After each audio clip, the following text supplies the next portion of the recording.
All time, baby. What's up? What's up? We're live. As you can see, we are live. Game and Talk podcast, the best Nintendo podcast on Wednesday nights. I will be checking the tallies to make sure that we're beating that other show.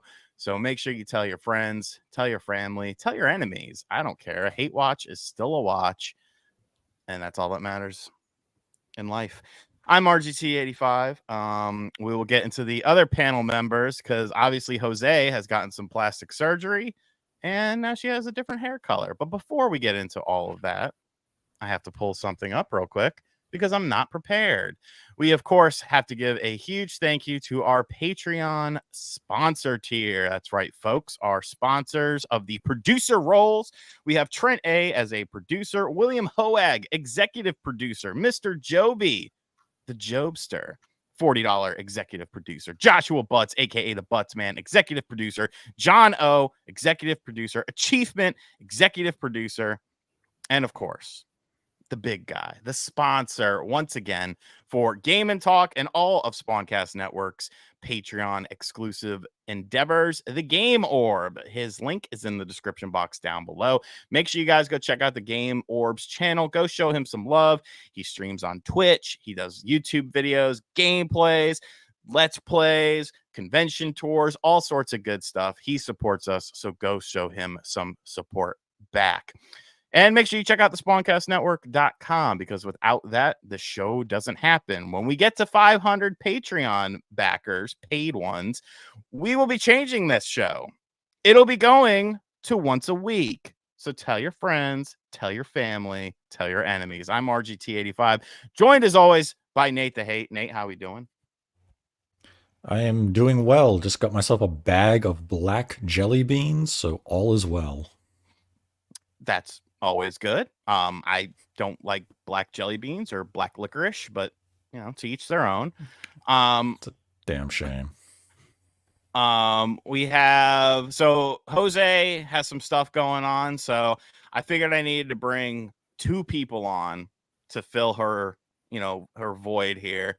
So I asked Celia because we have to have a female perspective because you got to keep up optics. But we also, we need something good to look at. And MVG was like, well, I'll come on. I was like, he's not good to look at. So we'll just have them both come on. Celia, how we doing? Introduce yourself to the people if they don't know who you are and what you do. Thanks, Sean, for having me fill the demographic. If you guys don't know me, hi, I'm Celia. I'm the marketing director of Yacht Club Games, and I'm excited to talk about Nintendo stuff today. And stinky old MVG, how we doing? What is Razor? Like the Razor scooters founded in 1911? Razor 1911 is a very famous cracking group that have been around since the 80s. So I thought I would put my Razor 1911 shirt on. So we're going to talk about some, piracy. So I think it's very fitting. By the way, it's great to be here, gentlemen, and Celia. Thanks for having me on. Thank you for coming on. I see that Razor was a Juarez demo group founded in Norway in 1986. Yep, that's correct. So they're still around to this day. You were like college then, or 86? Yeah. No, I was in high school. Oh, okay. College was early 90s. I was a baby. I was one. All right. So I wasn't even born yet. Yeah, you weren't even born. Not exactly the craziest week for Nintendo stuff, unless you're someone that's online, and of course is going to be our main topic. This could end up taking up the whole show. I don't really know, but there's a lot to be said with it. So obviously this week, really last week is when this all started. And then, hello, Benny. And then this week is kind of when, for lack of a better term, shit hit the fan with Nintendo versus Yuzu. Now, if you are not familiar with what Yuzu is, Yuzu was a popular Nintendo Switch emulator for your PC device. One of a couple. There are a couple more out there. But seemingly out of the blue, Nintendo came after Yuzu, hit him with some lawsuits and stuff like that. Threats of court and all that sort of stuff. Yuzu at first, they put up a little bite they put up a little bark with it. They were like, hey, take that shit to trial, bitch. Let's go. Let's roll. All right. But then they quickly caved. And that kind of came as a surprise to a lot of people. But as we go along with the information, you'll kind of see why they cave so quickly. But it's not even necessarily, obviously the focal point is now this emulator is toast. The website is gone.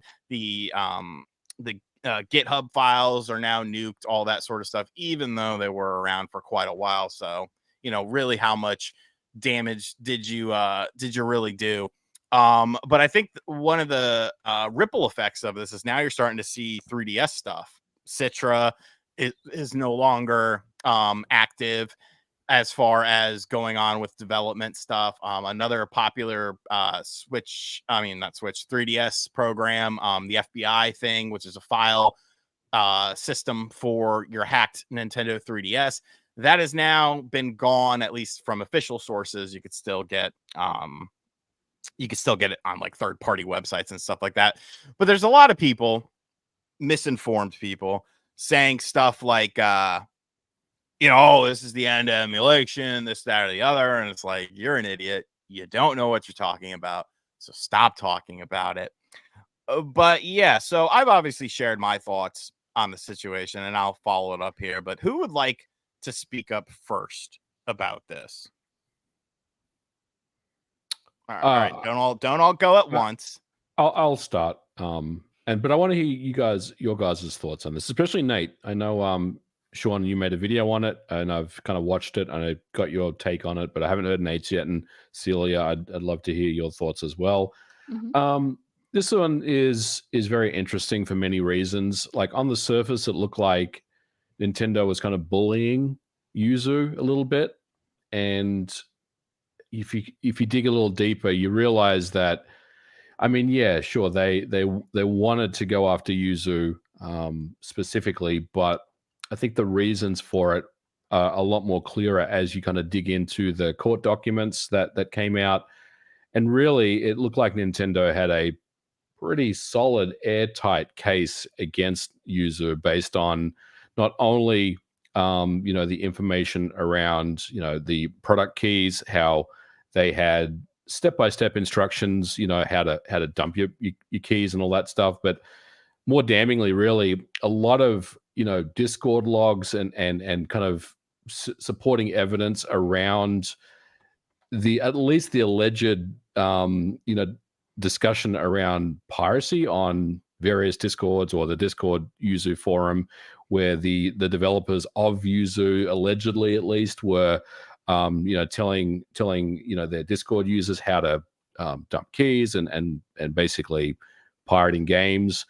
So as you kind of dig into it more, you realize that Yuzu really kind of messed up. I think it's probably one of those situations where they were trying to keep things above board, but as is the nature of having a big Discord community and being an emulator that I might add that does have a substantial Patreon presence as well, which I would think would also attract the attention of Nintendo.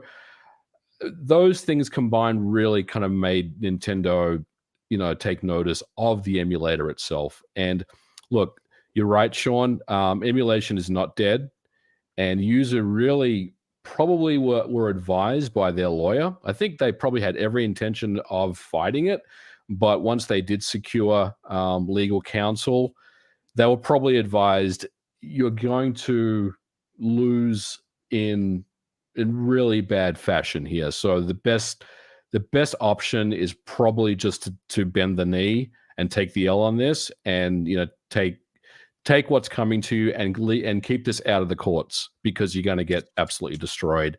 So as I kind of read through all this stuff, I kind of came to the conclusion that, yeah, Yuzu really have they kind of messed it up a little bit, let's be honest. So it is a shame, though, that the emulator is gone. But I did see today that there is like Puzu and Luzu and Muzu, and like I said, you cut the head off the Hydra, there's like 5 more that just appear. So as far as the emulation itself, I mean, it's not dead. Switch emulation is still around. Yuzu will continue to live on via another name, and there's obviously other emulators as well. So it's, look, it's really unfortunate that this has happened. And I think the really interesting point now is, is this just a kind of isolated thing and Nintendo will just continue to go about their business, or is this the first of more to come, right? And I think that's what some people are worried about. I personally, I mean, if you look at Nintendo, the way that they are in the past, they've been very litigious, of course, and usually they kind of just strike when no one's really expecting them to, like this. And then you really have to kind of wonder if this is it, or are they going to continue to go after other emulators going forward? But we'll just have to wait and see. But yeah, very, very, very sad day for emulation. Let's be honest. I think, there are some takes out there that people think that emulation is dead and Nintendo's killed emulation. No, that's not true. Yuzu kind of took the L, so emulation can stay legal and out of the courtrooms, because I think the biggest kind of danger here is testing the DMCA, law in a courtroom, right? And I feel like Yuzu probably didn't want to do that, and that's why they ultimately just took the L on it. I want to ask Celia something, but first I want to address this comment. Does Yuzu emulate other platforms like PlayStation or Xbox? If so, why were Sony/Microsoft not interested in any of it? They do not, but there are emulators for Xbox 360. There are emulators for PlayStation 3. There's now emulators for PlayStation 4, and those don't ever seem to get hit. As far as I can tell, I don't know if MBG has maybe seen something get hit. No, I haven't. I know. I think it's Xenia is the 360. That's fine. Our PCS3, everything is kind of above board with both of those, at least at this point. Now, of course, I don't know anything about like if there's specific decryption keys and stuff in those emulators, but I would expect there probably isn't, because with our PCS you need to install a PlayStation firmware anyway to run the thing. And with Xenia, I don't really know what's going on under the covers, but you don't need like a firmware or a BIOS or anything. It just kind of works, right? So you don't need to do anything specific to run either of those emulators. So they haven't been hit as far as I know. Which is weird, because with the Xbox, the original Xbox emulator, you have to have the BIOS and the flash files for it. Which I don't really get, and it's a pain in the fucking ass to set up sometimes. Celia, now you are on the opposite side of the spectrum in more ways than one. I thought that was funny. Continue. So you're on the business side of things. Well, I guess MVG is too, but do you at Yacht Club, is piracy of your Nintendo Switch releases, is that something that is like a pressing thing in your mind? Like how serious do they take that as a company, and how like a big of an issue is that? Or is it an issue? Or is it just like, people, if they're going to steal your game, they're going to steal your game. It's not one of those things that we actively will slam dunk, in a sense, like going legally after, unless they're like selling it, then that's something else. But it's kind of those things where people have come to us at a convention and they've been like, hey, I stole your game years ago. Here's $20. Thank you for making something great. And we're kind of like at the mindset, like, I guess, keeping, goodwill forward. And if they want to take that game, there's nothing that we can do to stop them, but we hope that they support our studio moving forward. So that's how we do it. Other studios, maybe not so much, but that's kind of how we view it. But please buy our games. We're indie. So like with like Mina, like are there discussions like, the hell is that? Are there discussions like, oh, I wonder if, how much piracy is going to, because you said something that I always say, if someone is going to steal the game, they're going to steal the game. And they were never, I shouldn't say never, but 98% of those people, they had no intention of buying the game. They just wanted to play the game. So if it wasn't available via piracy, they would wait till it was available via piracy. So with like Mina, is there a concentrated effort to be like, hey, hopefully this game doesn't get out there, as far as like early copies are concerned or something like that? Or is it just kind of like, if it happens, it happens, just hope that it's not too widespread?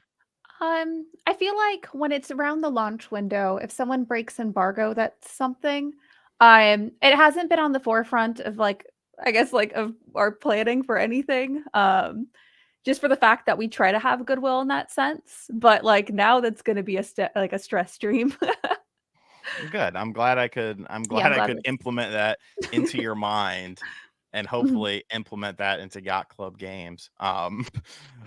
But Nate, what are you thinking about that? Because I don't know what you think about this. I don't know anything about what you think about this, because you haven't really commented. Even when we were playing WWE last night, you didn't say anything about it.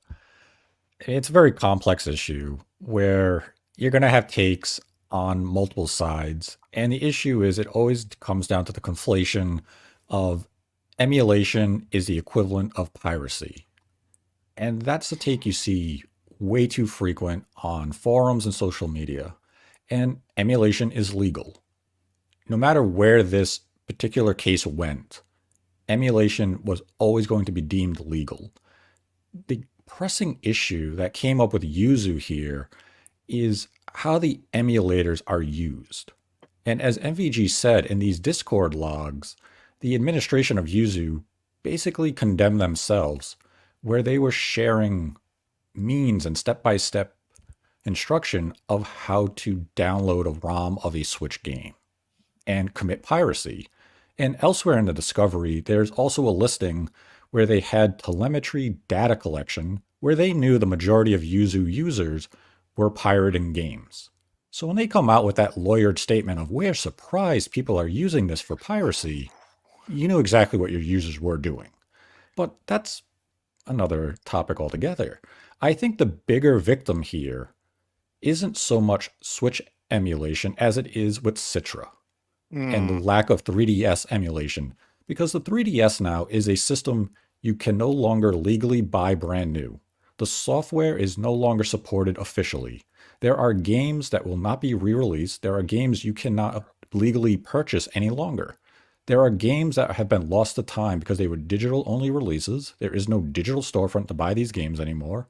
So you need something like Citra to preserve that legacy. In the case of Yuzu and the Switch, you can make the argument of preservation all you want. But when a game is being sold by the official publisher legally, do you have to go out of your way to emulate that title? Do you have to preserve a title on day one in 2023? Well, like the thing Tears of the Kingdom. Yeah, I was going to say that was preserved weeks before the game came out. Right. And in Yuzu's own thing, they were saying, oh, we already have instructions for Xenoblade Chronicles the day of launch. That's troublesome. And I can understand some people will say, well, I bought Tears of the Kingdom or I bought a Switch game legally, I dumped it, and I'm playing it on an emulator because I want higher resolution, I want more stable frame rate. By all means do that. That is all legal. You bought the game. You're doing what you want with it. The issue is what percentage of individuals are not buying the game and they're simply pirating the game. And that's what makes this conversation so muddied, is that emulation, again, is legal. It's just the problem that you give people a tool to do a legal action, but they're using it for illegal purpose. And there's no way to combat that. You as the creator, like Yuzu, you creating the emulator and putting it out there, you shouldn't be at fault for how individuals are using it. If they're using it for illegal means, that's on them, not you. Where they made their mistake was in their Discord logs, where they knew what was happening and they provided the instructions to pirate games. That's a no-no. Now with like Ryujinx, as far as anyone can tell, they are not providing their users such instruction. They simply have an emulator out there, and how you use it is up to your own discretion. And Nintendo has not come after them. They may not come after them. Nintendo didn't go after Citra. So maybe Yuzu's big issue was Patreon, those Discord logs advocating for piracy, and the fact that they were trying to do an active platform like the Switch. If the Switch had already been replaced by the Switch 2 and was being phased out of life, maybe Nintendo wouldn't have come after it. Because what purpose is there? They're no longer supporting the platform, they're no longer selling the platform, and they're not supporting it with brand new games. And let's just assume they're no longer shipping brand new games for it. So their incentive is now minimized. And that's why maybe Sony and Microsoft aren't going after things like Xenia or the PlayStation 3 emulator, because they're not legally selling those games anymore. So they're not losing anything. You can't lose money on a product you're not selling. Mm-hmm. There's a bit of an unwritten the rule. conversation is very complex. There is a bit of an unwritten rule in the emulation community that you don't, build an emulator on a current generation system for that reason, because it really does muddy the waters on, a company coming after you or not. Like you said, I mean, if it was just Citra and there was no Yuzu, we wouldn't even be talking about this. This would never have happened. The unfortunate part about Citra is it's obviously been developed by the same team as Yuzu, so it's really collateral damage that ended up being its downfall, unfortunately. And it is a shame. And you're right, Nate. I think if you're talking about preservation, then Citra is definitely the more troublesome emulator to get removed than Yuzu is. And that's definitely a worry, especially maybe 5-6 years from now, when the only way you can play 3DS games is with a hacked 3DS, which I mean, there's many of those around, as we know, of course. But Citra I have two. There you go. Citra is definitely a big blow to see that disappear. Yeah, So and you'll just have to- individuals on social media say, oh, well, as long as you have a 3DS and you own physical copies, your games are preserved. Until my 3DS breaks, then I have a bunch of paperweight. So you need emulation to allow that historic preservation of being able to play these games into the future, because native hardware is not going to last forever. It will inevitably break. The battery will bloat and explode, and you won't be able to find a replacement. So that's the important emulation and having that preservation available to you. So in the case of Yuzu, I think they just are a little too ambitious with what they were trying to do here. They made numerous mistakes, likely just due to unprofessionalism, maybe some immaturity, who knows? And that's why Nintendo came for them. Had it been 3 years into the future, Yuzu would likely still be operating exactly as it was, because the Switch successor would be on market. Instead, that's not the case. And, it pains me to say, but this is truth. Nintendo had every right to do what they did. All right. Mm-hmm. So Oh, yeah. to From a jump legal in- standpoint. So, Go ahead, Celia. yeah, hi guys. So you guys covered like a bunch of points, but like I just wanted to like jump in with my surprise that the dev team that was working on the emulator said that they were going to take Nintendo on, because like Nintendo's legal team, like, we all joke Nintendo ninjas, but if they're bringing something to court, and I'm not saying like just cease and desisting, because cease and desistings, they throw them out all the time. But when they're actively bringing their legal team together and being like, hey, like, meet you at noon, like they're going to bury you. Like they build their case. That's what they do. And if they don't immediately cease and desist you, they're getting as much information as possible, and they'll get you, and they'll get you good. And I'm just surprised that they're like, bring it on, man. You would think prior to meeting with a legal counsel, you'd be a bit more like walking on eggshells. I haven't read that posting or what the response to the initial lawsuit was, but that's just really wild to me. I noticed Yuzu's response was basically someone held a gun to their head and made them. Oh, sorry. write that. RGT said that they were like, bring it on. And I was like, wow. Well, no, initially yes. they were like, bring it on. So everyone thought this was going to be a long, drawn out thing. But what ended up happening was they had infiltrated their Discord, and they had found all the incriminating stuff with them doing what they said they weren't doing. So it became more of a focus on piracy than just the emulator itself, but the emulator was kind of at the forefront of it. But I want to talk about that message that Yuzu put out. But first, we did get a super chat that I want to quickly deviate to and go over. Shout outs to you guys. Once again, the #1 Nintendo podcast live on Wednesday nights. We're bodying that other podcast. Shout outs to you guys. Little Artemis 121. If the Switch 2 delay was to improve inventory availability at launch, wouldn't that increase the chances of leaks happening at factories before the reveal/release, like we saw with the Lite and the PS5?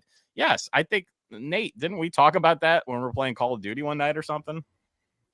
Yeah, I mean, it definitely would increase the possibility of leaks from factories and such, but typically by the time you see factory leaks, you would usually have official information disseminated by the company.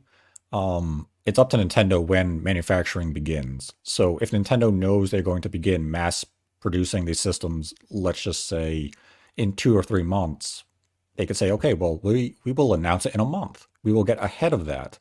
So while it would increase leaks, I mean, great, you're going to see a picture of a shell. It's not that big of a deal. We saw the pictures of the PlayStation Portal after they had announced it, and people were treating it as a big deal. Like, wow, look at how the Portal looks. Yeah, we saw it in the reveal trailer. It looked exactly the same. So Nintendo would know when mass production is going to begin because they have to sign off on it. So they could get ahead of that. And typically that's what you see a company do. They will try to announce a product before it enters mass production to get ahead of any potential factory leaks. But they've also been cracking down on factory leaks with stricter security and such, which, can be very scary considering the working situations in some of these factories. So thank you, Little Artemis, for that. I do, before we talk about, well, this kind of plays into it. Kasim J has been dropping some good knowledge in the chat. The most concerning part is how much information Yuzu had on their users. Sure, they settled, but they also turned over all devices, HDDs, domains owned by the LLC. And that's something that's interesting because when their statement came out, I have to assume, I'm trying to give them the benefit of the doubt, and I have to assume that that was part of the settlement. Like Nintendo was like, hey, you have to make this. Because if that's what they honestly felt, they could fuck right off. Because when all that shit, they said that, and then all the shit came out about their Discord where they had the wrong, oh, we're surprised they're using it for piracy. It's like, bro, you were the one, you were providing the drug and the pipe to smoke it with. And then you're like, I can't believe you smoked crack. Like, no shit. Like, you were curious. What are you gonna do? No, I'm just kidding. Don't do crack. But yeah, like that statement really rubbed me kind of like the wrong way with how they were putting the blame on people and like, I can't believe you did this. Like that had to be from Nintendo, right? Well, I think so. I mean, I think everything that they had to provide, turning over the domains and the source code and basically everything as part of the settlement also did include some type of statement from Yuzu saying, we messed up and it's your fault that you were pirating games, not ours. Celia, what emulator do you use in the office there at Yacht Club? What emulator? There's no emulator. Yeah, good answer. Good answer. But all of our games are made with our own engine that we made, so no emulation needed. Well, bringing back Citra as a casualty with this, like, there's no way to buy Shovel Knight on the 3DS anymore to where you get money, right? No, there's not. But Shovel Knight Treasure Trove is available on every modern console ever, so do not pirate it. Oh my gosh, please no. But like when the eShop was closing, we literally were just handing out keys like the last day. We're like, we can't give any media these keys anymore, so like comment your favorite color and I'll DM you a key. Like it's kind of one of those things where if you're not, I guess this is my view, like in general, like besides being like, part of a game development team, like as a gamer, is if the developer and you cannot support them in any way on a modern console, then like if there's a way to play the game, then there's another way to play the game. But if you can support the dev, please do, because that's how we eat. But that, like you said, it's available on modern platforms. But with the 3DS, you had the, the dual screens and stuff like that. So you had kind of features for the 3DS version that weren't available on the other platforms, correct? So there were a few things. Like there was I think it was like Street Arena for Showdown. That's something that's lost to time. It's like very few features because what we brought to Switch for Treasure Trove at least was like the amiibo functionality. Right. So like we were at least able to preserve a little bit. But yeah, no, it is a bummer for games that have very specific 3DS features that just won't see the daylight again. Is that something that's kind of like ever talked about in the office, like, or discussed? Like, damn, that really sucks that, now this is gone forever. And, maybe not primarily with, like a game that like, isn't running on hardware such as a 3DS. It's like a Virtual Boy game. Like you could Virtual Boy was a very unique piece of hardware. The 3DS was a very unique piece of hardware. So, is there sort of an attachment to something like that? And then, when it's taken away and it's no longer available, like, is there like a feeling in your stomach about it? It's always a bummer. And like what's crazy is that we recently had a conversation of how sad we are that like the 3D function of the 3DS, like the stereoscopic kind of like visibility to it isn't something anymore. Right. Because it looks so freaking cool. Like I love Yeah. seeing Shovel Knight in 3D or like on a 2D scale at least. So yeah, we've had conversations about it, and it is disappointing because like Nintendo, with every platform that they release, like, they really lean into the features, and our team had a lot of fun with the 3DS, and we had a lot of fun with the Wii U as well. And so it's just kind of something that's lost the time. Well, and I think that's one of the interesting parts about, bringing ports to modern consoles that were on, on previous generations or handheld devices. Normally you develop games to take advantage of certain features, and of course the 3DS is definitely one of those. So if you kind of bring a game to the Switch, even though it's the same game, you kind of miss out on some of those really cool things that you were taking advantage of the hardware on. Well, it's kind of like the Wii U too. The Wii U is where I actually played Shovel Knight for the first time. So like that was kind of my memory of it. But to kind of circle it back to what we were talking about, another nugget of information here from Chasm J. It means that Nintendo is now in possession of this information, including details on the emulator's developers, payment information of the Patreon supporters, and so on. So that's actually very interesting, because I wonder what the legality of that is. Did they need to turn over that Patreon information? Because now you got these people's names, their addresses, their credit card numbers, all that shit. Perfect for cease and desists if anyone's distributing anything.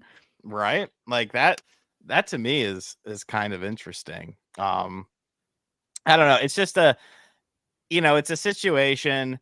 I think my biggest problem with this is it gives those dorks who don't understand what an emulator is, who don't understand that the N64 games you're playing on Nintendo Switch Online and the NES games and the Super NES games, they're all emulated, who just think emulation is a bad word to begin with. Now this gives them, some sort of credence. Now they're like, see, we told you. It's like, that's from ignorance, where people just conflate emulation to piracy.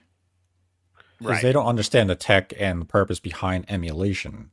But I do think it's also, hold that thought, Nate. I do think it's important that if you are an emulation author and you are, working on open source emulators, and you do have a Patreon, and by the way, it's totally fine to have a Patreon. I mean, you're supporting the work of people that are doing this, in their spare time.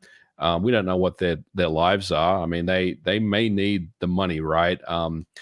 But if you are working on an open source emulator and you do have a Patreon and you are, bringing in X number of $1,000s a month, then you damn well better play things by the book. Like don't have a stupid Discord. Stop telling people where to download Xenoblade Chronicles from and how to dump their product keys. I mean, you have a responsibility to kind of do the right thing. So if you don't, then you're gonna get caught out, and that's exactly what happened here. Mm-hmm.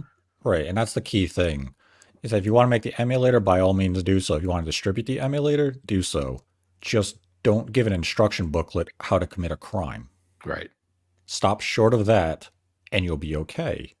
For whatever reason, Yuzu wanted to go that extra step. And I believe in the discovery, they had found out that a higher tier on Patreon, they provided their users with that information. They were providing them with links of how to get these ROMs. So at that point, you were selling access to ROMs. Yeah. For what purpose? I don't understand what the end goal was there. Eventually, you're going to be infiltrated exactly how they were. I mean, people think these bigger companies are oblivious to these things. No, they have teams investigating, looking into it. Mm. Often they will walk back and say, there's nothing we can do. In this case, there was reason for Nintendo to go ahead with it in a legal case. And as Celia was saying, if Nintendo is doing this, they very rarely miss. They know what they have. They know if they built. And that's why they're coming after you, because you're not going to beat them. So I did look into Ryujinx a little bit to see if they potentially could be next on the list. And I think there's a couple of reasons why Nintendo may not pursue them. I'm not saying they aren't. They're probably looking at them, or they've already probably looked at them. But number one, obviously they do things by the book. Everything is kind of clean room. As far as I know, they don't have a Discord community. They obviously, well, as far as I know, they don't, instruct people where to download ROMs from and dump their keys. But more importantly, and this is interesting, I believe the developers that work on Ryujinx are located in Brazil. So I think it makes it a lot more interesting when it comes to serving them with a lawsuit, in that regard. Obviously, an American LLC is bread and butter for Nintendo. They're gonna serve you, and they're probably gonna win, right? But once you start talking about international law, things get a little more difficult, especially when we're talking about South American countries as well. So, I'm not saying that Ryujinx is not a target, but I feel like there's probably a few more layers of safety there. And if they continue to run things the way they are, I think they'll be okay. Hmm? One thing that I want us to talk about, though, that I feel like gets lost on a lot of people, it's something I brought up in my video quite a few times, but it's not necessary. I think the main problem is it's not the emulator itself, it's the games, especially first-party Nintendo games, every single time leaking the day of or the day after review copies go out. Every time. So why are we not trying to figure that out? And if you are trying to figure that out, Well, how are you failing so miserably at it? Because Nintendo it's not has changed. Nintendo has changed the way they distribute review copies of games as this generation's gone on. So but early it's still on, happening. It is still happening, but how they've tried to combat this is that early on you'd get a review copy. So we're talking pre-Redbox Switch. Right around the time of Metroid Dread, they were requiring individuals to send in their serial code on the Switch because they would only give you a review copy if the Switch you were using was a Redbox Switch. It couldn't be a launch Switch anymore. That was a rule. Now, with Tears of the Kingdom and such, some of this was a case of street dates being broken. And I don't sometimes know, it's man. North America, sometimes it's in Europe, sometimes it is a review code being distributed. And the scary thing is, like, if we assume it's related to street date and physical copies, there is a countermeasure they can do. And you're not going to like it. Yeah, the countermeasure is to do what you did with Metroid Prime Remastered. You're getting a digital copy, and then a month later, you're getting a physical copy. Because now they control it. But I don't think consumers would be happy with that. I can't imagine. I cannot imagine. Because Tears of the Kingdom, it came out way too early. It came out way too early. I usually, at least when I worked at GameStop, you were lucky. It was lucky to be a week early to have that in the store. Even mom and pop, like a mom and pop shop is not going to get the game to Celia. You deal with physical games. What do you know? Like how soon before a street date release of the game, Yacht Club sends out physical copies? When we did physical, that was before I was hired, so I don't know. But from like just knowing things slightly. Well, because they get the SKU like months early, but like actually arriving, it depends on whether like things make the port, if everything's on time. When I did hardware, something was supposed to hit and we were scheduling to get it early, and then it ended up being a month late. But that's because of port issues. I don't think 2 weeks is early anymore, especially with a highly anticipated title that like when Nintendo does like manufacturing for their games, you know, it's months in advance, and having a worldwide simultaneous release, like it's they're not cutting by the like it's not like the last like 5 minutes before release. Like it's well planned in advance. So I don't think 2 weeks is like too early, but I could be wrong. No, I mean you could be right. It's just, I guess it's just the consistency of it and how it happens. It always happens with like because even third party games, even third party Switch games, if you look on the sites that have listings for these ROMs, third party Switch games, maybe a couple days after. But is that due to lack of interest and lack of demand? No, because some of them are somewhat anticipated games, I feel. But compared to a game like Tears of the Kingdom, you're going to go out of your way to get if you can get Tears of the Kingdom up 2 weeks early, or you can have another code 2 weeks early. Which one are you going to prioritize? Celia's going to pick another code. She likes visual novel style games, don't you, Celia? Yeah, I do. See? But that's besides the point. I do agree that like with Tears of the Kingdom, like people were, you know, like foaming at the mouth for that game.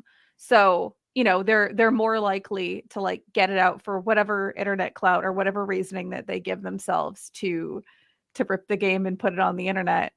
It kind of just makes more sense for games that are like, I guess, more mainstream.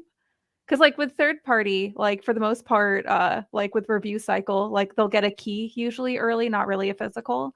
And for that key, like they'll just get like a couple units of that, and it's easier to track. I don't know. People are weird, and I'm surprised Nintendo hasn't caught whoever released Tears of the Kingdom. What early. does Razer 1911 do, MVG? How do Well, they do handle it? I mean, they would be the group that actually gets the release early and then spreads it around worldwide, right? So they're the pirates in this situation. But I think you bring up some good points, Sean, and it's something that I talked about in my video as well, and that, you know, all this stems from Nintendo's leak problem. You know, every single first party game has leaked before, as far as I know, or at least on the day of. But in most situations, before the release of or the launch of the game, right? So that's what they have to figure out. And they kind of talked about that in their discovery, in their court filings, where they said, you know, Tears of the Kingdom was downloaded 1 million times. And they tried to correlate that with more Patreon users, you know, signing up for Yuzu. And look, there's probably some correlation there, let's be honest. But I think a lot of it really is Nintendo has to figure out a way to stop this from happening next generation. And maybe it's just because the file sizes of these games are so small compared to, you know, 100 gigabyte PlayStation game that you would download if it was, you know, if the PlayStation was something that was releases were spreading around for. But they have to figure this out. I think whatever they're doing now isn't working. Yeah, of course, there's going to be the mum and pop, you know, stores breaking release street dates and all that. But I think there's more to this than just, you know, physicals being you know, going out early. I think there's something more in the, you know, in the chain here that I think that we're not really picking up on. And I think Tears of the Kingdom is a great example of that. Something happened there where someone got that game. I don't know. Someone in the chain got that game early, and they were able to get it out there. They gave it to Razer 1911, and they took care of it. You know, Could have been OJ. Nintendo ambassador leaks. Issue boy says, funny thing is, Nintendo thinks OJ can be the culprit. Sounds a little racist of Nintendo. I'm just gonna say it. but yeah, like it's not a. I don't think it's a situation where there's, a clear cut answer with it. But I think a lot of it comes back to kind of one of the earlier comments. Why doesn't PlayStation and Xbox have to deal with stuff like this? Because that hardware is not running on a mini PC. I could buy, I have 300 some odd dollar mini PCs that can run Switch games as good, if not better, than my Switch does. And it sucks to try and put some of the onus on Nintendo, but when you're behind in technology and there's technology that's far superior to your technology, like, what do you think is going to happen? You don't have good encryption on your games and stuff like that. Like, I don't know, man. You're right. I mean, MIG Switch being a scam aside, assuming it's real, you can buy a dumper and the MIG Switch flash cart, right? And you can dump your entire library of games. There is no other system, no other piece of hardware that lets you do that easily. Yeah, you can probably dump PlayStation 4 titles with a hacked PS4 and a hacked PS5, but we're talking, not hundreds of gigabytes, but we're talking up to 100 gigabytes of data, and that's not an easy process. If you can just buy a little dumper thing and put your cartridge in and dump it and then play it on a Switch, that's convenience, and that's what Nintendo really needs to figure out for Switch 2 going forward. Speaking of a dumper, says BRB by Henry. We got over 400 people on the live show. Thank you guys so much. Once again, #1 Nintendo podcast on Wednesday nights. We've got guests this week. We've got MBG. We've got Celia. So I guess, we've pretty much covered it. Does anyone have any final words on the situation before we move on to our debate? Because we pretty much ate up most of the show talking about this. Anyone? All right. Well, I started, so someone else can finish. Well, here, Game Junction also ordered the MIG Switch, but it hasn't come. Yeah, we know the feeling, pal. We know the feeling. Where's our shit, Ryan? Whatever the fuck your name is. Stole my $60. So this week's debate topic is going to be an interesting one. We are going to be debating what is the most underrated Nintendo published game of all time. It doesn't have to be a modern one. It doesn't have to be a non-modern one. It's just whatever it wants to be. Oh yeah, we'll do. Here, well, we could do this real quick because I feel like some of the guests on the panel might have to think about us. Are we doing Mario Day predictions? Yeah, here's my prediction. Nothing. Well, here's what I know it's not going to be there. Mario 3D All-Stars, because you can't get it anymore. And it's $200 on eBay for a new copy now. Wait, really? It's getting up there. It's getting up there. Just emulate it. Oh my God. It all, full circle. I feel like, okay, so I saw like on Twitter, people were talking about like a Mario Lego, like it's going to be like random things. I personally would love a 1,000-Year Door release date, but that's just me. I love Paper Mario, but it doesn't make sense for them to have like a presentation. So I don't think it's going to be a thing. When did I miss something? Like, was there something that happened last year that was like, holy shit? Like, no, I just want that. I thought we were doing wish lists. I'm sorry. But yeah, no, I know that Lego was like teasing that they're doing something for Mario Day, if that counts. A new Lego set. There we go. Fancy. Okay, you're the second person to say something like this, Patrick. We're not saying anything about profitability or system success. We're strictly talking from an emulation standpoint. Nate, any predictions about Mar 10 Day? I mean, there's going to be a sale. You could probably buy Mario Odyssey for $41.99 for the 100th time ever. Yeah, probably some sort of sale for Mario themed games, maybe a random Lego related thing. We just got the demo for Princess Peach. Maybe we get a release date or a new trailer for Paper Mario, but Mario Day is not a day I look forward to. It's a Sunday too. You think Nintendo's working on it? Well, technically, I guess it would be Monday in Japan at some point in time. All right, let's get into the debate. I feel like everyone. I'm going to go first. This is a game on the GameCube. It was developed by a company that is no longer with us. I believe they've been subsidized into another company.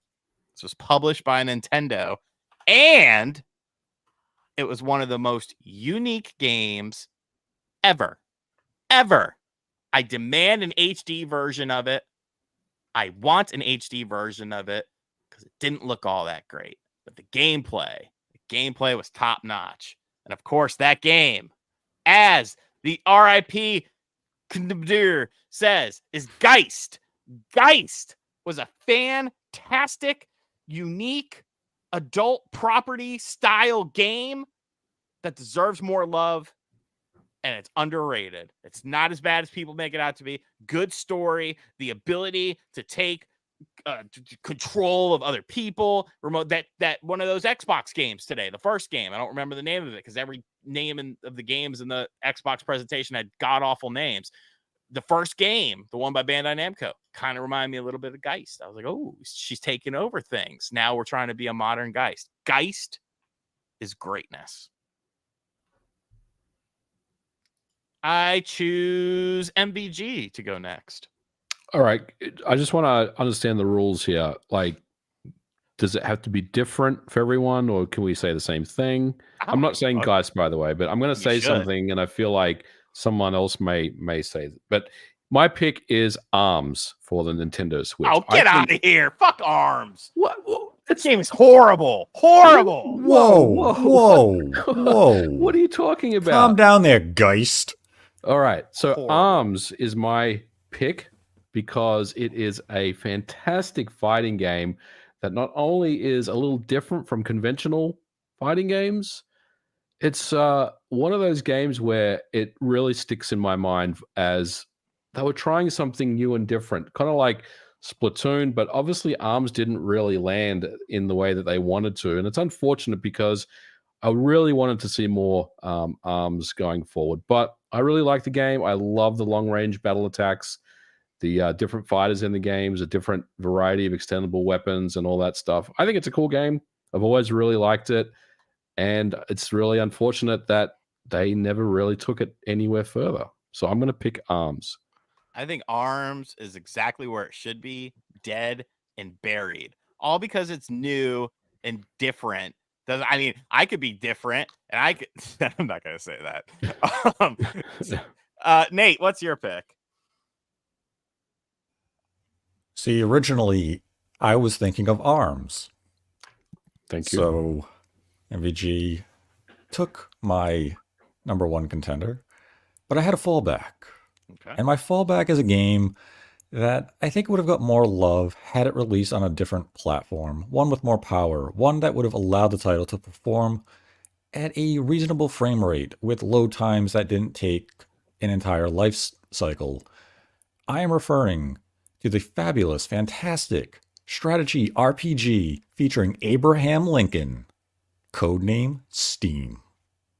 Codename Steam. Good pick. That was a pretty fun 3DS game. It was a good game. It just took, 90 seconds to load a move? Yeah, it was a little sluggish. But that dude, I remember that game. It was on sale for like $5 ever. That game fucking bombed. Yeah, nobody bought it because all the reviews were saying the performance was so poor. They commended the gameplay, but the performance was so bad they couldn't recommend individuals to buy it. They did patch the game. They improved things a little bit. It was just too ambitious for the 3DS. I think if it came to the Switch, nice HD visuals with that steampunk aesthetic with quick load times, I think it would have found itself a nice little market, and it deserves a second chance. All right. So to recap, we have the real winner here, Geist. We have ARMS. We have Codename Steam and Celia. What is the most underrated published Nintendo game in your opinion? So this one was an absolute flop when it came out, but it's very, it's still in my heart. It's also a game that I feel like with modern technology would be really great. But I know since it came- exactly what you're gonna say. Okay. So I decided to choose Hey You Pikachu. I love Pokemon, and you know how cool it was to think, okay, I get to hang out with Pikachu and I can fucking talk to him and he'll listen to me. You know how sick that was when I was a kid? And I got the microphone and I was really excited and I was very jealous because in Japan they got but you had to like talk into your mic all dumb. Yeah, they got the cooler one, by the way. And yeah, like execution horrible. It didn't work. If you had a really deep voice, it wouldn't register whatsoever. And Well, shit. yeah, fun fact. Try it out. It's real fun. When you try to emulate it, the texture packets aren't there, so Pikachu doesn't have a face, and it's like really creepy. And yeah, like I feel like modernly, like if they were able to do that and like come up with a cool, wacky accessory with it, like I think it would be a really big hit. Especially if you could like talk to your team. It could be like Pokemon Park, so there could be a bunch of them that you could play with and talk to. It was a really cool concept that they never did again. And yeah, I miss it. It was fun. That's not what I thought you were gonna say. What was I gonna say? I thought you were gonna say Hamtaro. Oh wait, the Game Boy Advance game or the Game Boy Color one? Probably Game Boy Color, I would think. Oh yeah, they're both bad, so don't. So I thought you liked it though. Oh I yeah, don't know. no, they're cool. But yeah, I don't know not why that I one. thought that. All right. Oh, So another to day. our viewers and listeners, of course, this is this time we're in the comments because I'm not on the game. Josie runs this channel, so we can't do a poll, but we can do a verbal poll in the comments to where you pick the winner. Why is there music playing? What is that? Okay, I don't know what's happening. Did you set that? I think Nate did. I'm assuming Nate did. So we have Geist, Hey You Pikachu, we have Arms, and we have Codename Steam. Those are our 4 picks. I would like to see in the comment section Geist be the winner. Remember that Geist is great. We got be a winner tonight. Yeah, dude. Like Geist just hits. Like out of everyone's Yeah, suggestion, hit something. Hit the trash can. out of everyone's suggestion, I think Arms is the crappiest pick. Whoa. Dude, No I way. played. I remember at Too Many Games 2017 when I was staying in a hotel room with Jason Lapine. We both brought our Switches, and he brought Arms, and we played that shit for like 15 minutes. I was like, you ever make me play a game like this again, I will kill you in your sleep. Like, I just hated that game, bro. I propose a second one to my pick, since apparently nobody's played any of the games we've said, proving they're underrated. Sure. My alternative option is Excite Bike Wii. The WiiWare one? Yeah. That was a damn good game. That was good. But see, like, that's first. See, like, I wanted to. Like, that's why I like Celia's pick and your pick, honestly, because Codename Steam wasn't developed by Nintendo. It was just published by them, correct? Right. It was Intelligent System developed. Yeah. See, MVG kind of skirted around it. He just went for a first party game, developed and published. Hey, well, you didn't say not I didn't. developed. It was implied. No. Hence the publish. The publish. But yeah, Should I be mean, more clear next time. And look, this show runs on a shoestring budget and shoestring time. All right, so we're about at the hour mark. For all the Patreon backers, we will be having our Patreon Q&A in about 15 minutes. So make sure you log into the Patreon and make sure you're a part of the $5 and up tier to get, I think it's $5 and up, to get access to that. You can ask us whatever. I don't know who's hanging out. If they can hang out, that's cool. If not, it's all good. But yeah, and as always, guys, thank you. Like, God damn it, Nate. We got over 400 people. The other Nintendo podcasts, they're not even sitting at 200 right now. So absolutely great stuff. Thank you as always. What is this? It sounds like bad porn music. It's called Feeding the Ducks. Yeah, nobody feeds ducks. It's more like feeding the fucks. Big shout outs to our producers over on the Spawncast Network, spawncastnetwork.com. We got Trent A. We got William Hoag, executive producer. Mr. Joby, the executive producer. Joshua Butts, a.k.a. the Butt Man, executive producer. John O., executive producer. Achievement, executive producer. And, of course, our sponsor once again for this month, The Game Orb. Make sure you guys check out The Game Orb. His link will be in the description box down below. He's on YouTube. He's on Twitch. Go show him some Spawncast love, because without people like the aforementioned people, and especially The Game Orb, this show doesn't exist. And like I said at the start, if you weren't around for it, for one of the 400 people watching, when the Patreon hits 500 paid backers, this show goes weekly. Right now, it's once every 2 weeks. We will go weekly when we hit 500 backers. So get on that if you haven't yet. Lots of bonuses, lots of other shows as well that also have Q&A sections. So if you miss one, you can get in with another. I'm RGT85, joined as always by Nate the Hate. Big thank you to our guests for coming through, as Josie had some personal things to go through. Celia from Yacht Club Games, where can they find you? For me personally, you can find me on Twitter at Celia B with 3 E's. And on Instagram, I'm at Kosher Gamer. And for Yacht Club Games, you can find us as at Yacht Club Games on everything. We have really consistent branding. That's good. And of course, MVG. Surprised he's still awake this late in the evening. Yeah, it's 7:30 here at night, but thank you, Sean. You can find me on YouTube at Modern Vintage Gamer. Check out my channel. All right. And like I said, about 13 minutes from now, we'll be live for the half-hour Q&A session. So come through, check the Patreon, and we will see you in 2 weeks, unless you get to 500 before then, and then we'll see you next week. All right. See you later.